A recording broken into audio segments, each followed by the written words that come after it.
Hello everybody, welcome back once again to the Final Fantasy 13 2 walkthrough. Alright, so we are still on the Arcalt Steppe, and I've changed the weather back to sunny. Boy, that sounded weird. Sunny. Back to, yeah.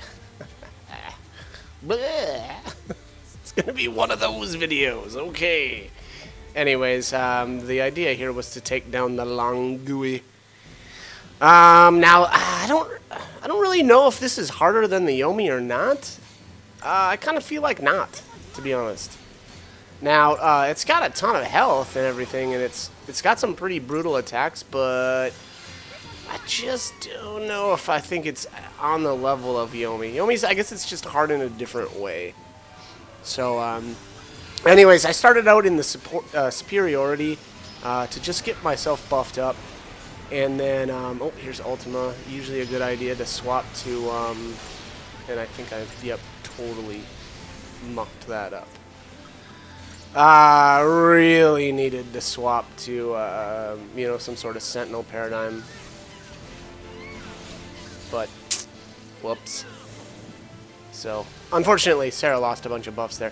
Now, if you notice here, now, after you kill the left foreleg, for whatever reason, it doesn't automatically target the right leg. It'll actually go right back onto the Longui. So yeah, you'll have to manually target that right leg. So the reason for doing this is if you just attack the head, the chain gauge barely moves at all, and yeah, you're not going to do any damage or any real damage. And then on top of that, the legs actually use that stomp ability, and stomp, if it wasn't obvious already, hits really hard. There, it looks like I interrupted it.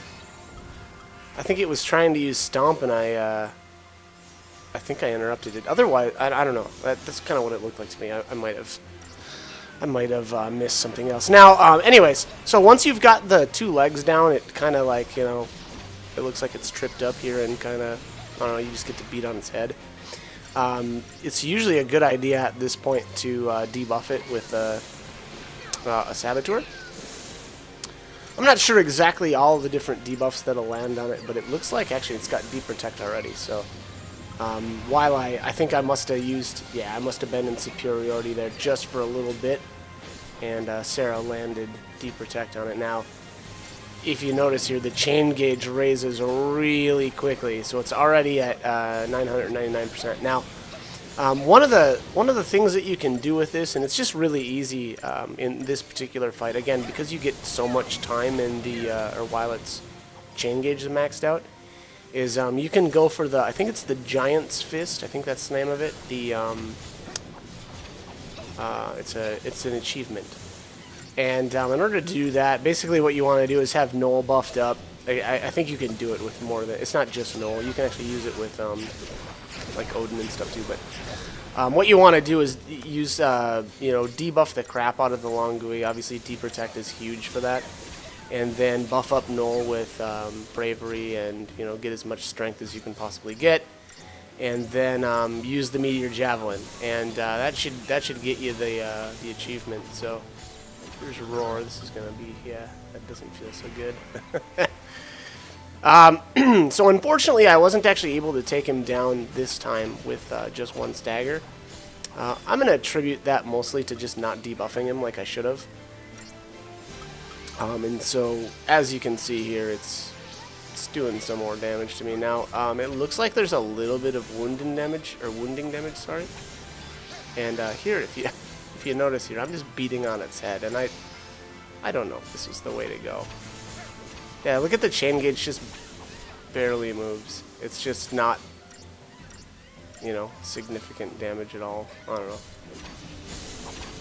And again, we're going to be dealing with leg stomps, and then I'm sure this thing is going to cast Ultima again, so I think actually I just ended up wasting a bunch of time here, and I don't know, we'll see.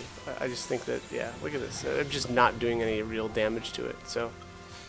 And then here it's stopping me in my tracks constantly with the Roar.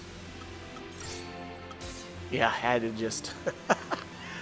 so, I just looked ahead in the video a little bit, and it looks like I just scrapped this fight altogether.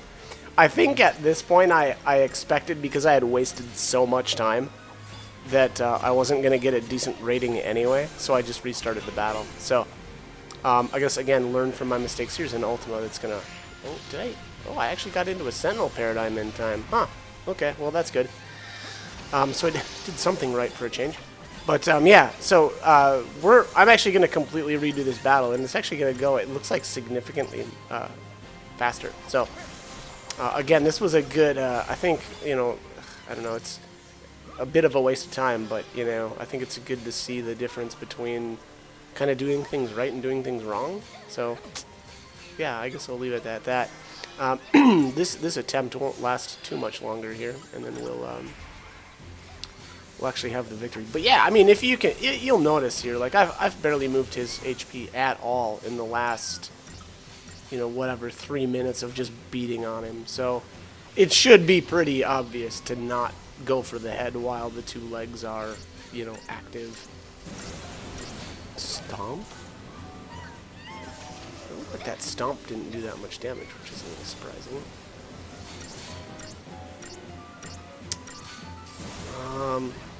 Okay. Now I'm kind of questioning whether or not I actually restarted this battle, because it looks like I'm kind of just going for it. Yeah, there it goes. Okay, just as I said that. I was like, alright, I've had enough. Let's redo this. Let's do it right. Yeah, it's crazy how fast this actually is now, when I kind of do it, you know, again, the way that I really should have. So, all right, let's see. I'm not sure if I changed any of my... Well, it is looking like I changed up my... Okay, so consolidation instead, with my double sentinel and with the white choke. I think that makes sense. I don't really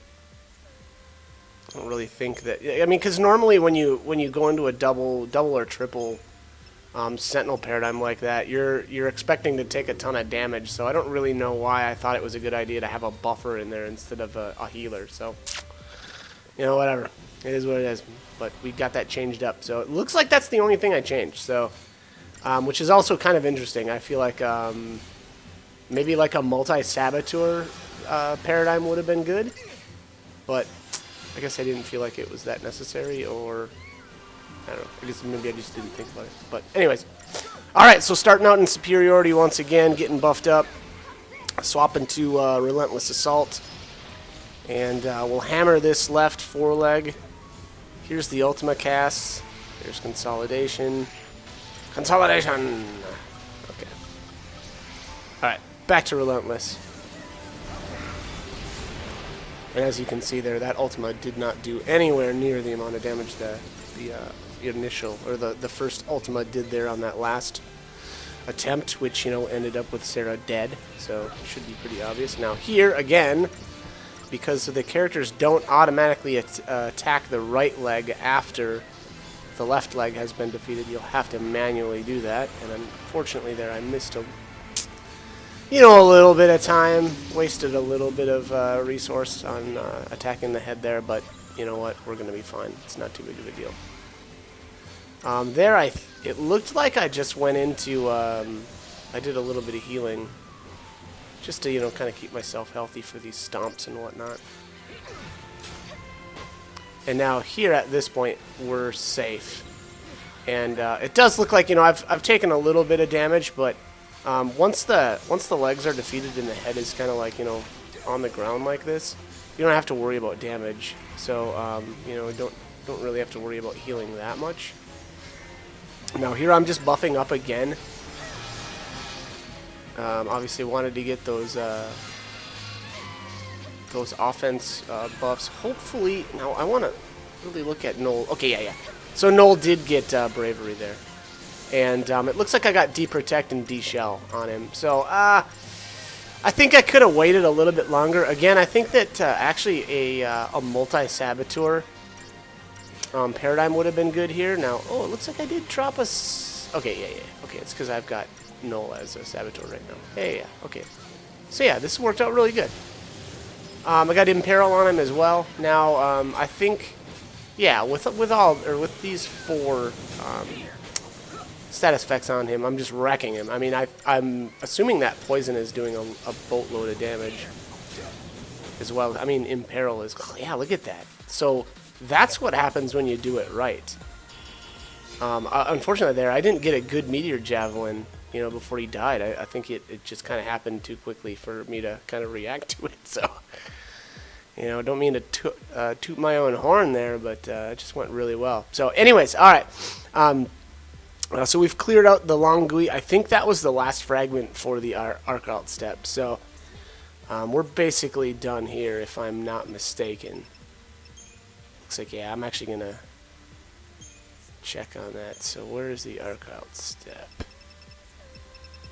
Arc Out step. 12 out of 12. Yeah, so we're good. We're done. There is one there, if you notice, from Serendipity that I'm missing. That's the one from the slots. I still haven't grabbed that. I'm not sure if I've actually got that on camera or not. Hopefully I do, but yeah. Anyways, so I don't even know what we're gonna do next. I feel like it's kind of just one of those videos. We're about to find out, though. Okay, here we are. Okay, so back at the Historia Crux. Okay, yeah. So this looks like we're gonna go for one of the Paradox scope endings. So we're rewinding closing the Brescia Ruins Gate, which obviously, again, you know, resets all of the events here. My guess is this is the kill on Atlas when he's not, like, debuffed. So we'll take care of that right now. I don't know if you actually need the Paradox Scope or not for this. Generally, I think it's a good idea, though, to have that activated when you want to go for these endings like that. But again, I don't actually know if this one's necessary. Alright, so just skipping that. Actually, we're going to skip basically all of the live triggers and dialogue and all that stuff. Because again, we've already done that, so we just don't really need to do that.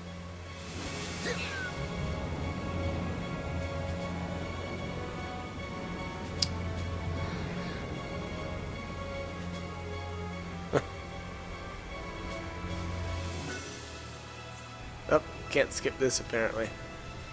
Lame.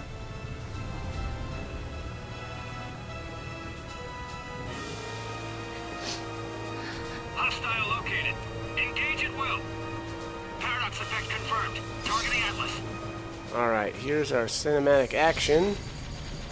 Smack that Y repeatedly. Fire!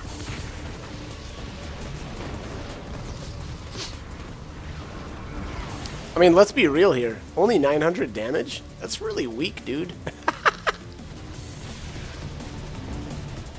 We do way more than that with our hits. Just saying.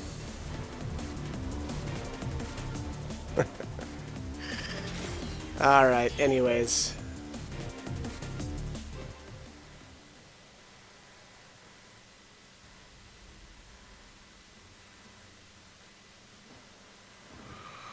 Okay, I think we're gonna just skip the first.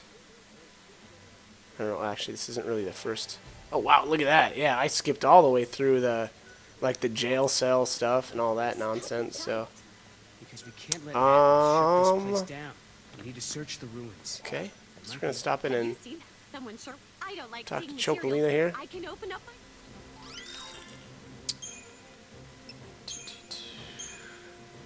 Oh, okay. Looks like I was a little low on the Gashal greens.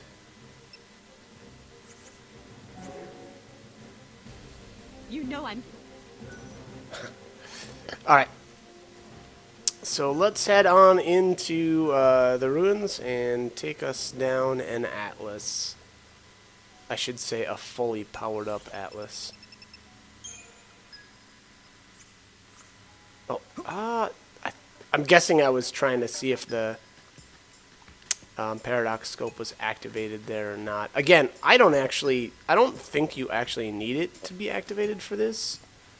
I could be wrong, but it's kind of one of those you might as well, because there's just no real reason not to have it activated.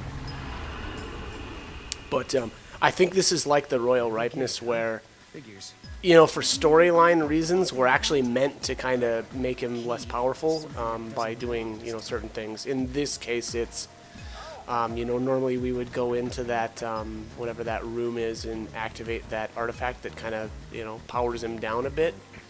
But we're going to skip that and just take him down. So again, I think it's a lot like the Royal Ripeness where, just for storyline reasons, normally we would kind of weaken him, but in this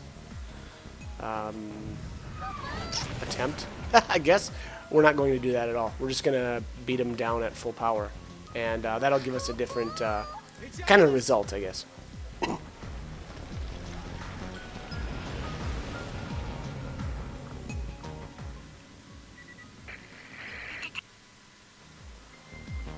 Let's just skip that. Can we control Atlas? I mean, we can, and we have, but we're not going to. We're just going to destroy him. How about that?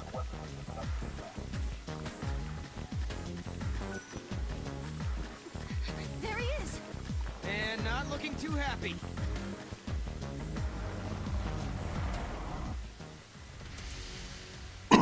All right, let's do it.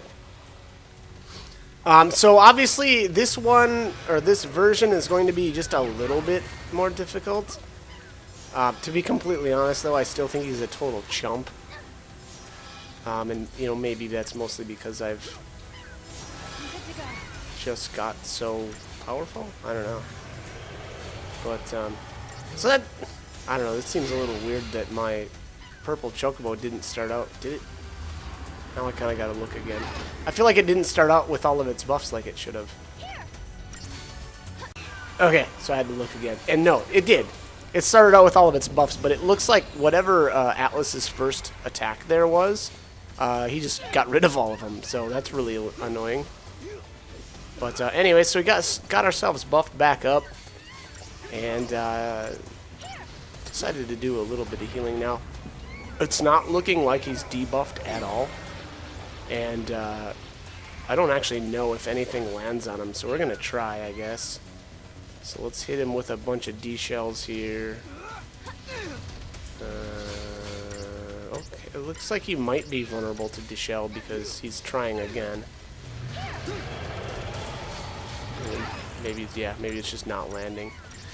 Now, to be fair, though, oh yeah, okay, so look at this. Every time he uses that, I don't know, where he brings his hands together, he like claps.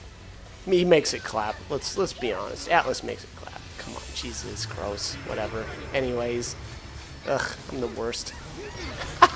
But it wipes out all your buffs, so don't waste a bunch of time buffing. And then on top of that, when he's, it looks like he's actually holding us down and just punching. So, you know, get yourself into a better paradigm than whatever one I was in. Obviously, like at least double sentinels is going to be the way to go. Because that was just ridiculous and kind of obvious that I was going to get stomped there. So, anyways, I think that's about it, though. As far as strategies go, it doesn't look like debuffs were really landing on him well. I don't know if that necessarily means that they don't at all, but Null is not the best saboteur, so we'll just throw that out there. There we go. There's the clap, the infamous clap. But yeah, so so Atlas, the thing with Atlas is it's always pretty easy to know when he's actually going to hit you. I mean, it's just, yeah, it's easy stuff. So. We did it.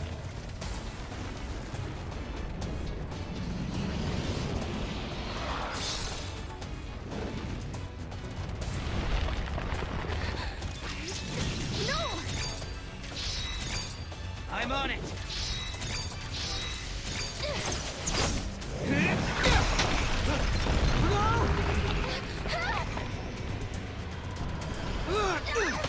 Hey,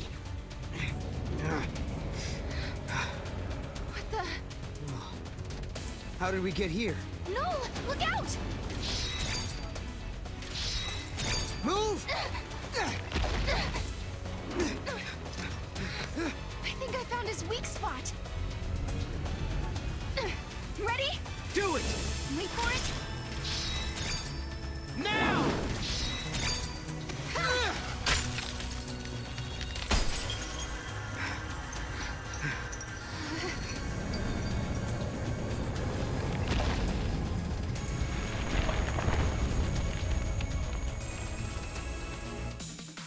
All right, so after you've taken him down, basically he has the same events that he normally does, and then if you notice there, we got a bunch of, what was those, power generators or something like that. So good way to get those apparently. So all right, here's our Paradox ending. Sarah and Noel defeat the rampaging giant Atlas. In the ensuing confluence of energies, they are suddenly transported to an entirely different location. The two find themselves standing on a rolling plain that Sarah recognizes as the steps of Grand Pulse. A thudding boom resonates through the air. They have heard heavy footfalls like these before. All around them are gigantic soldiers, man-made weapons of destruction. The final war, spoken of in the prophecies, has begun.